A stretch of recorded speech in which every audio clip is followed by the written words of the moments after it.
Olá, pessoal. Na nossa aula de hoje, de Geografia, nós vamos falar sobre o livro 5 e vamos continuar falando sobre o tema ambiente, né, da cidade, do campo. E hoje a gente vai falar sobre o ambiente urbano, atividades secundárias e terciárias. Então, abram comigo na página 229 e acompanhem a leitura. Na página 229 diz assim: no ambiente urbano, observamos diferentes tipos de construções. São casas, prédios, lojas, mercados, escolas, consultórios, escritórios, cinemas, clubes, hospitais e muitas outras relacionadas a um tipo de moradia ou atividade econômica. Essas atividades englobam comércio, a prestação de serviços e atividade industrial. Esse meio, esse ambiente já é mais parecido com a nossa realidade, né? Porque nós moramos na cidade, nós moramos num ambiente urbano. Então, acho que se a gente não tiver parentes ou passar férias no ambiente rural, a gente não tem muito conhecimento, diferente do ambiente urbano, que a gente mora nele, né? Então é mais fácil da gente falar e vocês entenderem sobre esse espaço, assim, é mais próximo de nós. No meio urbano, o ser humano costuma realizar atividades econômicas secundárias, como o trabalho nas indústrias e terciárias, como o comércio e serviços. A gente já viu isso em história também, das atividades primárias, secundárias e terciárias.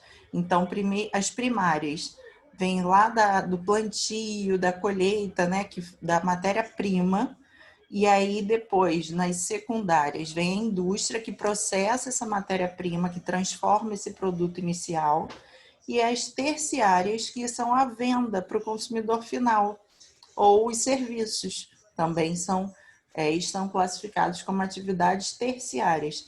Vem de primeira etapa, segunda, terceira, certo? O espaço da cidade é chamado de meio urbano, zona urbana ou ambiente urbano. Então, se a gente chamar de meio urbano, zona urbana ou ambiente urbano, significa a mesma coisa, são sinônimos, tá bom? O setor de serviços, este setor da economia, envolve a comercialização de produtos em geral e o oferecimento de serviços comerciais, pessoais ou comunitários.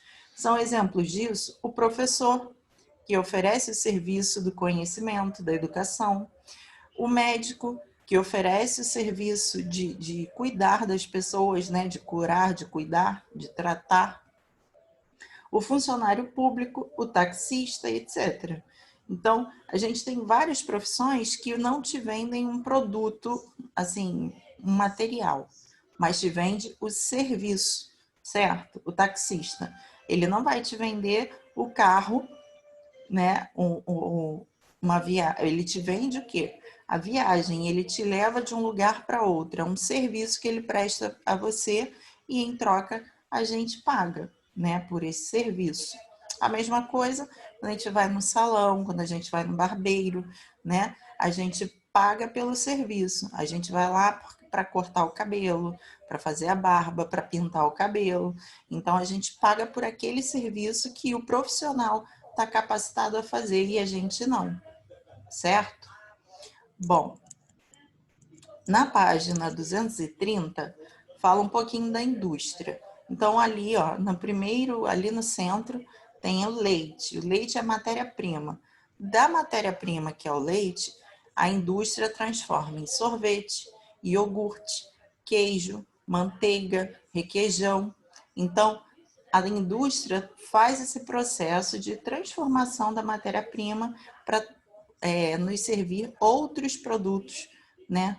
Que inicialmente tem o leite como matéria-prima. Outro exemplo ali é a cana-de-açúcar, né? Eles pegam a cana-de-açúcar lá da plantação e eles transformam em doces, açúcar, álcool, etanol. Tudo isso vem da cana-de-açúcar.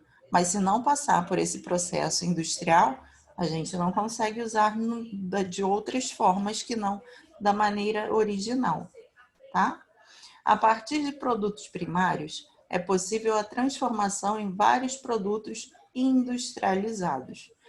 Interessante notar que a indústria utiliza recursos, matérias-primas fornecidos pelo meio rural para serem transformados em produtos, o que demonstra a grande importância das atividades do campo para o bom funcionamento das atividades industriais. Então, não tem uma mais importante do que a outra, todas são importantes e todas têm que funcionar juntinhas para poder ter uma boa qualidade de vida, né? A gente tem uma variedade de produtos, de serviços, então uma trabalha junto com a outra. Na página 231, já fala sobre o comércio. O comércio é uma importante atividade econômica que consiste na compra e venda de mercadorias. Os centros de consumo, os shoppings, representam atualmente importantes áreas comerciais. Com a transformação dos produtos na indústria, há um encerramento dessa cadeia produtiva por meio da atividade comercial. É por meio do comércio que adquirimos os produtos de necessidade básica no nosso dia a dia. Então, aí tem um exemplo de um mercadinho, uma mercearia, e embaixo um shopping, né? Então, todos esses produtos que a gente compra no mercado, na mercearia, no shopping, eles já tiveram o seu estágio inicial, né, lá na zona rural, e aí ele foi transformado até chegar no comércio para a gente poder adquiri-los, certo? Agora, como dever de casa, uma atividade bem bacana. Realize um desenho no seu caderno, simbolizando o que você aprendeu na aula de hoje. Não esqueça de colocar o cabeçalho e o tema. Então, qual é o tema? Vocês vão pegar lá no início da aula o título, a zona urbana, atividades secundárias e terciárias. Aí vocês vão colocar como título lá no caderno de vocês. Vocês podem desenhar no próprio caderno ou desenhar numa outra folha em branco, toda branca, sem linha, né, sem ser pautada, e colar embaixo, tá? Copiem também esse enunciado que está escrito aí para ficar bem organizadinho, para você lembrar que desenho é aquele. Então está escrito, ó, realize um desenho no seu caderno, simbolizando o que você aprendeu na aula de hoje. Não esqueça de colocar o cabeçalho e o tema. E aí você coloca o desenho embaixo. Então, tudo isso que você ouviu, tudo isso que você entendeu, que veio lá da zona rural, passou por uma transformação para depois chegar na gente na zona urbana, nos shoppings, nos comércios, né, no mercado. Então, vocês vão transformar toda essa aula em desenho. Tenho certeza que vocês vão adorar fazer essa atividade e vão arrasar. Então, qualquer dúvida, você pode assistir novamente essa aula ou ler o seu livro devagar, prestando atenção, que você vai ter ideias para esse desenho ficar bem caprichado e criativo, tá legal? Qualquer dúvida, manda um recado para a gente e até a próxima. Tchau, tchau.